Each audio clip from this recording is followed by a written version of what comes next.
이번 시간에는 서동지전 작품 볼게요. 이 작품은 쥐를 의인한 우화소설이에요. 우화소설은 동물, 식물, 사물이 주인공이에요. 동물이 주인공이라서 우화소설이고요.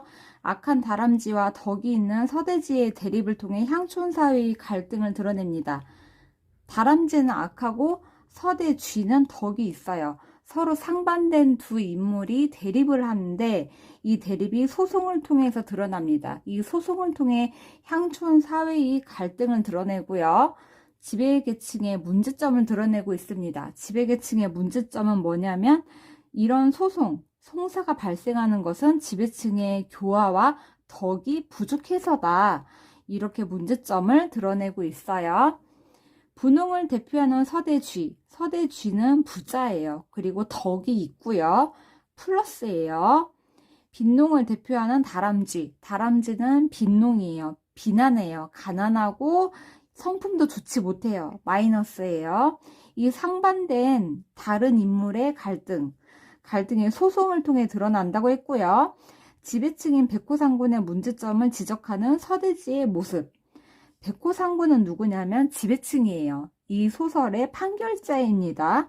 판결자인데 서대지가 판결자 백호상군의 문제점을 지적합니다. 뭐라고 지적하냐면 이런 소송이 생기는 거는 지배계층, 당신과 같은 지배층이 교화와 덕이 부족해서이다. 이렇게 지적을 해줍니다.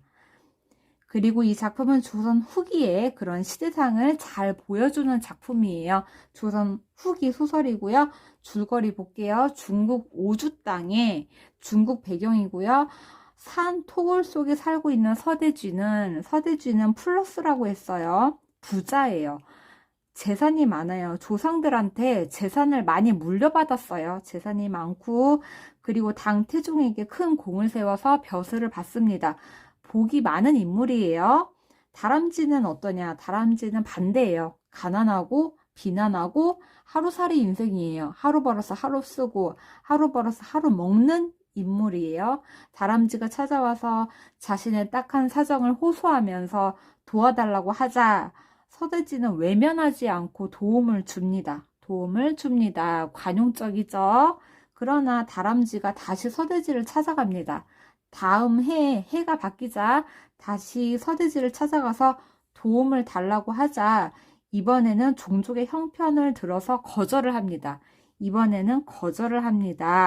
이에 원한을 품은 다람쥐는 서대지를 거짓으로 고발하게 됩니다. 뭐라고 고발하냐면 서대지가 내 쌀을 훔쳐갔다. 내가 쌀을 도둑 맞았는데 그 범인이 서대지다. 이렇게 고발하면서 소송을 제기합니다. 소송을 제기하기 때문에 송사 소설이라고 하는 거고요. 그러니까 이제 이 소송의 판결자, 지배층, 백호상군은 서대쥐를 잡아들인 뒤 모두의 이야기를 듣습니다. 여기 별표 쳐볼게요. 모두의 이야기를 듣는다. 서대쥐의 이야기도 듣고요. 다람쥐의 이야기도 듣습니다. 왜냐하면 신중한 면모를 보이기 위해서예요. 신중한 판결을 내리려고 모두의 이야기를 듣는다. 저울이 있으면 한쪽으로 기울면 안 되잖아요. 그래서 모두 이렇게 공평하게 모두의 이야기를 들어주는 거예요. 그러자 다람쥐가 허위로 거짓으로 고발한 것임을 알게 됩니다. 진실이 드러나고요. 이에 백호상군은 다람쥐를 징벌하려고 하지만 서대지는 오히려 다람쥐를 용서해달라고 요청을 합니다. 서대지는 관용적이고 이상적인 인물이에요. 그래서 풀려난 다람쥐는 자신의 배은망덕함을 반성하게 됩니다. 반성하는 다람쥐예요. 이야기 구조를 볼게요. 이 작품은 송사소설이라고 했어요. 소송이 어떻게 진행이 되나 볼게요. 처음에 송사의 발생 배경, 다람쥐의 연이은 구걸에 대한 서대지의 거절. 서대지가 처음에는 도와줘요. 근데 다음 해에는 거절을 합니다. 그 다음 송사의 진행, 다람쥐가 자신이 요청한 도움을 거절당하자 앙심을 품고 서대지를 백호상군에게 허위로 고발합니다. 내 쌀을 훔쳐간 사람이 서대쥐이다 하면서 고발을 해요. 그러자 소송이 제기가 되죠. 진행이 되죠. 백호상군은 판결자니까 명을 내려서 서대지를 붙잡아 옵니다. 그리고 모두의 이야기를 들으면서 신중한 판결을 내립니다. 신중한 판결을 내린다. 결과는 어떠냐? 진실이 밝혀졌죠? 그래서 다람쥐를 유배 보내고 서대지를 석방하라는 판결이 내려집니다. 인물을 살펴볼게요. 서대지는 플러스예요. 관용적이고 이상적인 부자다. 돈도 많은데 성품까지 좋아요. 자신에게 소송을 건 다람쥐를 용서해주고 사회 모순으로 백성들이 겪는 어려움이 있다고 생각하며 지배층을 비판하기도 합니다.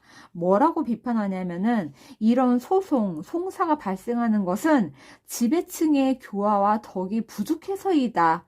이렇게 지적을 합니다. 비판을 하고요.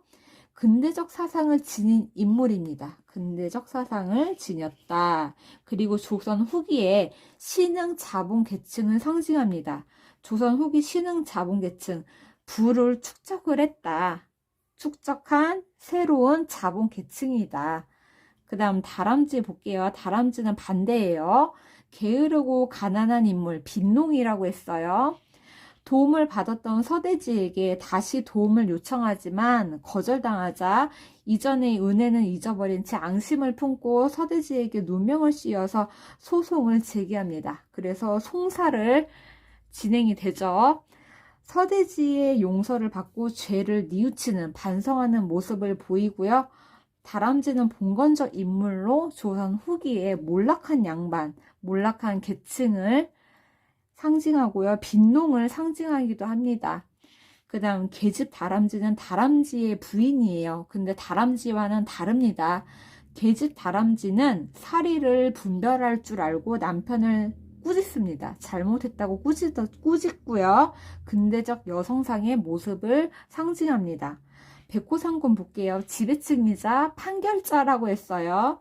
조선 후기의 지배층으로 명확한 판결을 내리기 위해서 신중한 모습을 보여줍니다. 그래서 저울처럼 공평하기 위해서 모두의 이야기를 들어준다고 했어요.